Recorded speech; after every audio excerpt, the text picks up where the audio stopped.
तो बच्चों आज जो हमारा टॉपिक हो जाएगा, आपको पता है कि हमारा ये लेक्चर नंबर 3 है। तो आज हमारा टॉपिक हो जाएगा कि विद्युत आवेशों के मूलभूत गुण क्या हैं, यानी जो हमने आवेश पढ़ा था उसकी क्या क्या प्रॉपर्टीज़ होती हैं। तो पहली प्रॉपर्टी हो जाएगी उसकी आवेशों की योज्यता। ठीक है, योज्यता। दूसरा हो जाएगा आवेशों का संरक्षण और तीसरा है आवेश का क्वांटीकरण। ये काफ़ी इंपॉर्टेंट पॉइंट रहने वाला है जो लास्ट वाला है। अब एक एक करके इनको देखते हैं कि क्या क्या है ये। सबसे पहले है आवेशों की योज्यता। आवेशों की योज्यता का क्या मतलब हो जाएगा?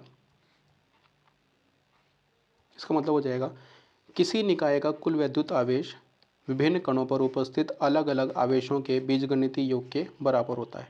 कहने का मतलब आपके पास सपोज ये कोई बॉडी दी गई है और इस बॉडी के अंदर आपके पास सपोज एक चार्ज आपके पास है +Q, सपोज दूसरा चार्ज के पास है आपके पास +2Q, तीसरा चार्ज सपोज आपके पास है -3Q। ठीक है, चौथा चार्ज सपोज आपके पास है +4Q। तो ऐसे आपका चार्ज है, तो टोटल चार्ज अगर आप निकालोगे तो चार्ज कितना हो जाएगा? देखो इन सबको जोड़ देना है, Q +2Q +4Q और माइनस हो जाएगा उसमें से कितना 3Q। तो तुम देखोगे कितना हो जाएगा आपके पास, ये 4 और 2 6 और 1 7Q माइनस हो जाएगा 3Q। तो आपके पास जो चार्ज बचेगा वो चार्ज बचेगा आपके पास 4Q। तो कहने का क्या मतलब हो जाएगा कि टोटल चार्ज को क्या किया जा सकता है, ऐड किया जा सकता है। अब जो नेगेटिव वाला है वो अपने आप ही नेगेटिव हो जाएगा। तो इसी को कहा जाता है कि आवेशों की योज्यता। मतलब आप टोटल चार्ज को किसी भी बॉडी को क्या कर सकते हो, ऐड कर सकते हो, यानी बीजगणितीय योग के बराबर होता है।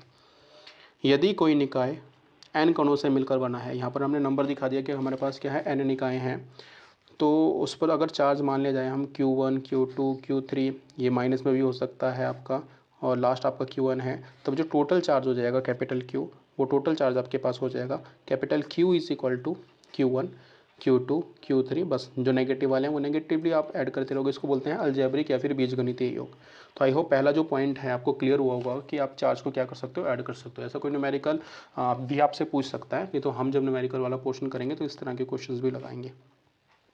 नेक्स्ट हो जाएगा, दूसरा हो जाएगा वैद्युत आवेश संरक्षण का नियम। ठीक है, ये नियम क्या कहता है, वैद्युत आवेश को ना तो नष्ट किया जा सकता है और ना ही उत्पन्न किया जा सकता है, परंतु एक वस्तु से दूसरी वस्तु पर स्थानांतरित किया जा सकता है। अर्थात किसी भी वस्तु निकाय का जो कुल आवेश है वो क्या रहेगा, संरक्षित रहेगा। इसी को आवेश संरक्षण का नियम कहते हैं। आपने इससे पहले पढ़ा होगा ऊर्जा संरक्षण का नियम। सेम उसी तरह से है, जैसे ऊर्जा को नष्ट भी नहीं किया जा सकता और उसको उत्पन्न भी नहीं किया जा सकता, बस उसको आप एक फॉर्म से दूसरे फॉर्म में कन्वर्ट कर सकते हो, स्थानांतरित कर सकते हो। सेम इसमें भी आपको यही चीज़ पढ़नी है कि आवेश को ना तो आप बना सकते हो ना ही उसको ख़त्म कर सकते हो। बस आप क्या कर सकते हो, उसका फॉर्म जो है वो चेंज कर सकते हो, यानी एक बॉडी से दूसरी बॉडी में। आप देखते भी हो जैसे ये बॉडी हमारे पास ए हो गई, दूसरी बॉडी हमारे पास बी होगी, हम यहाँ से यहाँ ट्रांसफ़र कर देते हैं इलेक्ट्रॉन्स, या फिर यहाँ कर देते हैं, यानी चार्ज को ट्रांसफ़र कर देते हैं यहाँ से यहाँ, या फिर यहाँ कर देते हैं।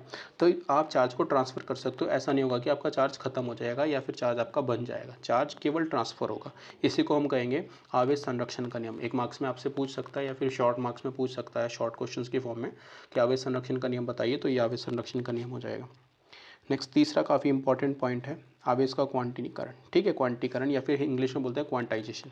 कहने का मतलब हो जाएगा, अगर सिंपल उसको पढ़े तो सपोज ये कोई बॉडी हमारे पास है, तो इस बॉडी पर जो हमारा चार्ज है वो किस तरह से फैला हुआ है, उसी को हम कहेंगे उसका क्वांटीकरण। ठीक है, और ये हमेशा फैलता है किसी भी इंटीजर या फिर पूर्णांक की फॉर्म में। कैसे? किसी आवेशित वस्तु पर आवेश का कुल मान मूल आवेश का पूर्ण गुणज होता है। आवेश का, इसी को बोलते हैं आवेश का क्वांटीकरण। कहने का मतलब है, मान लिया जाए मेरे पास क्या है, को टोटल चार्ज कितना है, Q है, और ये टोटल चार्ज हम कैसे निकाल सकते हैं, +-NE। जो E हो जाएगा इसको बोलते हैं मूल आवेश। ये हमारा मूल आवेश हो गया, और इसकी वैल्यू मैं आपको बता चुका हूँ पहले भी। मूल आवेश की इसकी वैल्यू होती है 1.6 -1.6 इंटू 10⁻⁻19 कूलम। ठीक है, ये आपके पास इसकी वैल्यू होती है ए की, और एन हो जाएगा यहाँ पर आपके पास उसके पास कितने इलेक्ट्रॉन्स हैं। और ये इलेक्ट्रॉन्स हमेशा क्या होंगे, ये आपके पास या तो 1 होंगे या 2 होंगे या 3 होंगे या 4 होंगे, इस तरह से कोई फॉर्म में होगा। हम ये नहीं बोलेंगे कि हमारा 1/2 है कहीं पर, -1/3, ऐसा नहीं होगा ये। तो इसलिए इसको बोलते हैं कि ये हमेशा क्या होता है, ये पूर्ण गुणज होता है, यानी एक इंटीजर होता है, कंप्लीट वैल्यू, जिसको हम कहेंगे पूर्णांक होता है। ठीक है, जहाँ पर उसने कहा है एन जो है वो क्या है, इलेक्ट्रॉन की संख्या है, और जो है वो इलेक्ट्रॉन का आवेश है, और एन उसने बता दिया कि एन जो है 1 2 3 4 5 6 कुछ भी हो सकता है। ठीक है, हमेशा जो उसके पास वैल्यू रहेगी वो या तो इस फॉर्म की रहेगी या इस फॉर्म की रहेगी या इस फॉर्म की रहेगी, वो कभी भी 3/2 2/5 यानी कभी भी डिवाइड की फॉर्म में नहीं होगी। ये इसको बोलते हैं आवेश का क्वांटाइजेशन या फिर आवेश का क्वांटनीकरण। ठीक है, यहाँ से भी क्वेश्चंस बनेगा, उसके बारे में बात करेंगे। जैसे उसने क्वेश्चन पूछ लिया आपसे एक क्वेश्चन फर्स्ट है मल्टीपल चॉइस में, इलेक्ट्रॉन पर जो आवेश होता है वो किसके बराबर होता है। तो देखो मैंने अभी आपको बताया कि इलेक्ट्रॉन पर जो आवेश होता है वो होता है 1.6 इंटू 10⁻⁻⁹ कूलम। तो आपका एक मार्क्स ईजिली बन जाएगा। ठीक, नेक्स्ट अगला क्वेश्चन आपके पास है वैद्युत आवेश का मात्रक। तो ये भी हमने डिस्कस किया है कि आप बच्चे गलती कर देता है जल्दी जल्दी में, कूलाम पर टिक मार देगा। आप ध्यान रखेंगे, आप कूलाम इसका मात्रक निकाल सकते हैं। आपको पता है आई इज इक्वल टू होता है क्यू अपॉन टी। हमें इस क्यू की वैल्यू चाहिए तो इसकी मल्टीप्लाई यहाँ हो जाएगी, तो क्यू हो जाएगा आपके पास आई इंटू टी।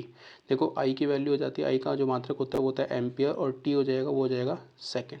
तो एम्पियर सेकेंड भी इसका मात्रक है और कुलाम भी इसका मात्रक है। कुलाम ने ही इस चीज़ को बताया था। इनफैक्ट जो एम्पियर सेकेंड है, एम्पियर सेकेंड को ही तो हम क्या बोलते हैं, कुलाम बोलते हैं मिलाकर।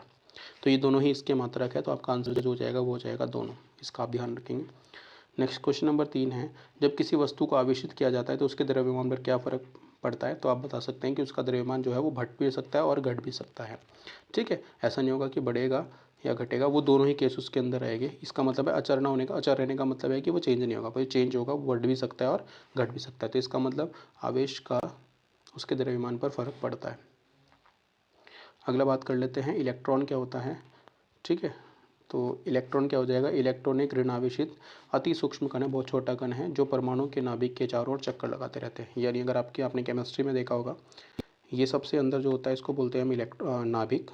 ठीक है, और इस नाभिक के अंदर आपका कौन कौन रहते हैं, प्रोटॉन,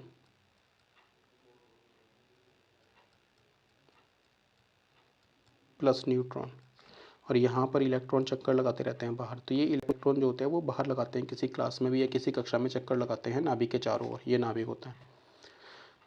ठीक, और प्रोटॉन यहाँ होते हैं। तो प्रोटॉन इलेक्ट्रॉन पर जो चार्ज होता है वो नेगेटिव में होता है, प्रोटॉन पर जो चार्ज होता है वो पॉजिटिव में, और बराबर ही चार्ज होता है। अगर इलेक्ट्रॉन का चार्ज हम लेते हैं -1.6 इंटू 10⁻⁻19 कूलम, तो इस प्रोटॉन पर जो चार्ज होगा वो होगा +1.6 इंटू 10⁻⁻19 कूलम। सेम चार्ज रहेगा जितना उसके ऊपर होता है, बस ये नेगेटिव होता है और ये पॉजिटिव होता है। ठीक है, प्रोटॉन की बात कर लेते हैं। प्रोटॉन धनावेशित कण है जो परमाणु के नाभिक में न्यूट्रॉन के साथ पाया जाता है। ये मैंने आपको बताया कि ये यहाँ पर पाया जाएगा इसके साथ, यानी प्रोटॉन और न्यूट्रॉन यहाँ रहेंगे और इलेक्ट्रॉन जो है वो यहाँ बाहर क्लासेस में चक्कर लगाता रहेगा।